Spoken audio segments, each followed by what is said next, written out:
Hi friends, ಇವತ್ತು ಬಸಳೆ ಸೊಪ್ಪಿನ ಪಲ್ಯವನ್ನು ಹೇಗೆ ಮಾಡೋದು ನೋಡೋಣ. ಇದು ಆರೋಗ್ಯಕ್ಕೆ ತುಂಬಾ ಒಳ್ಳೆಯದು.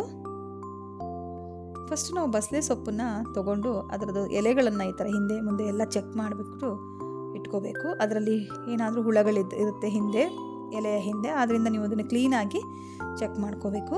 ಆಮೇಲೆ ಈ ಥರ ಚಿಕ್ಕ ಚಿಕ್ಕ ದಂಟುಗಳನ್ನು ಕೂಡ ನೀವು ಯೂಸ್ ಮಾಡ್ಕೋಬೋದು. ಇದನ್ನು ನೀವು ನೀರಲ್ಲಿ 1-2 ಸರಿ ಚೆನ್ನಾಗಿ ತೊಳ್ಕೋಬೇಕು.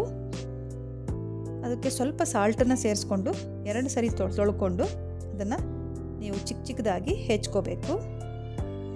ಈ ಬಸಳೆ ಸೊಪ್ಪು ಆರೋಗ್ಯಕ್ಕೆ ತುಂಬಾ ಒಳ್ಳೆಯದಿದೆ. ಇದು ಬಾಯಲ್ಲಿ ಹುಣ್ಣುಗಳು ಅಂದರೆ ಮೌತ್ ಅಲ್ಸರ್ ಅಂತ ಆಗುತ್ತಲ್ವ, ಅದು ಮತ್ತು ಗಂಟಲಲ್ಲಿ ಹುಣ್ಣುಗಳಾದರೆ ತುಂಬಾ ಬೇಗ ವಾಸಿಯಾಗುತ್ತೆ ಇದನ್ನು ತಿಂದರೆ. ಹಾಗೆ ಡಯಾಬಿಟಿಕ್ ಪೇಷಂಟ್ಗಳಿಗೂ ತುಂಬಾ ಒಳ್ಳೆಯದು, ಬಿಕಾಸ್ ಇದು ಲೋ ಕ್ಯಾಲೋರಿ ಇರೋದ್ರಿಂದ ಇದು ಆರೋಗ್ಯಕ್ಕೆ ತುಂಬ ಒಳ್ಳೆಯದಾಗುತ್ತೆ ಅವರುಗಳಿಗೆ ಮೇಯ್ನಾಗಿ. ಆಮೇಲೆ ಇದು ತುಂಬ ಹೈ ಫೈಬರ್ ಆಗಿರೋದ್ರಿಂದ ನಿಮಗೆ ಡೈಜೆಷನ್ ಸಿಸ್ಟಮ್ಗೆ ತುಂಬಾ ಒಳ್ಳೆಯದಿದು.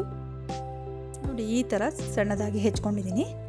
ಈಗ ಒಂದು ಕಡಾಯಿ ತೊಗೊಂಡು ಅದಕ್ಕೆ ನಾನೊಂದು 2-3 ಸ್ಪೂನಷ್ಟು ಆಯಿಲ್ನ ಹಾಕ್ಕೊಂಡು ಅದಕ್ಕೆ ಸ್ವಲ್ಪನೇ ಅರ್ಧ ಸ್ಪೂನಷ್ಟು ಕಡಲೆಬೇಳೆ, ಅರ್ಧ ಸ್ಪೂನಷ್ಟು ಸಾಸಿವೆ, ಒಂದು ಅರ್ಧ ಸ್ಪೂನಷ್ಟು ಜೀರಿಗೆ, ಹಾಗೆ ಒಂದು ಸ್ವಲ್ಪ ಕರಿಬೇವಿನ ಸೊಪ್ಪು, ಹಾಗೆ ಬೆಳ್ಳುಳ್ಳಿನ ನೀವು ಜಜ್ಜಿಬಿಟ್ಟು ಹಾಕಬೇಕು. ಒಂದು 4-5 ಬೆಳ್ಳುಳ್ಳಿನ ಜಜ್ಜಿಬಿಟ್ಟು ಹಾಕಿ ಅದನ್ನು ಹಾಕಿ ಚೆನ್ನಾಗಿ ಫ್ರೈ ಮಾಡ್ಕೊಳ್ಳಿ. ಇದೆಲ್ಲದೂ ಚೆನ್ನಾಗಿ ಫ್ರೈ ಆದಮೇಲೆ ಇದಕ್ಕೆ ನಾನು 1 ಕಪ್ಪಷ್ಟು ಈರುಳ್ಳಿನ ಹಾಕ್ತಾಯಿದ್ದೀನಿ. ಒಂದು 2 ಈರುಳ್ಳಿ ತೊಗೊಂಡು ಸಣ್ಣದಾಗಿ ಹೆಚ್ಕೊಳ್ಳಿ. ಅದನ್ನು ಹಾಕಿ ಚೆನ್ನಾಗಿ ಫ್ರೈ ಮಾಡಿ.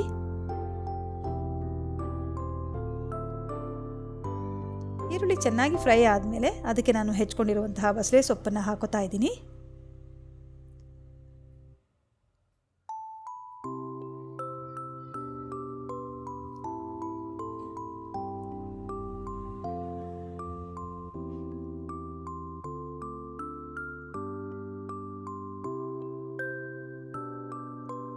ಸ್ವಲ್ಪ ಇದನ್ನು ನೀವು ಬಸಳೆ ಸೊಪ್ಪು ಹಾಕ್ಬಿಟ್ಟು ಫ್ರೈ ಮಾಡ್ಕೊಳ್ಳಿ.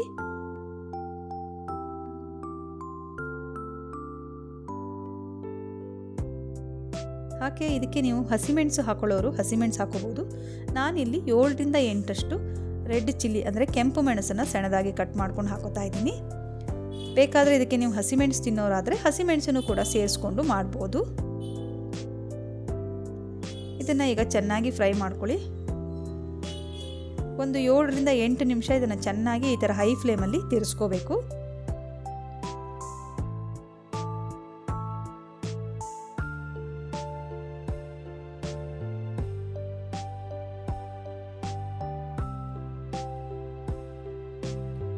ಫ್ರೈ ಆದಮೇಲೆ ಸ್ವಲ್ಪ ಉಪ್ಪು ಹಾಕೊಳ್ಳಿ ನಿಮಗೆ ರುಚಿಗಷ್ಟು, ಹಾಗೆ ಒಂದು 1/4 ಸ್ಪೂನಷ್ಟು ಅರಿಶಿನ ಪುಡಿ ಹಾಕಿ ಚೆನ್ನಾಗಿ ತಿರ್ಸ್ಕೊಳ್ಳಿ.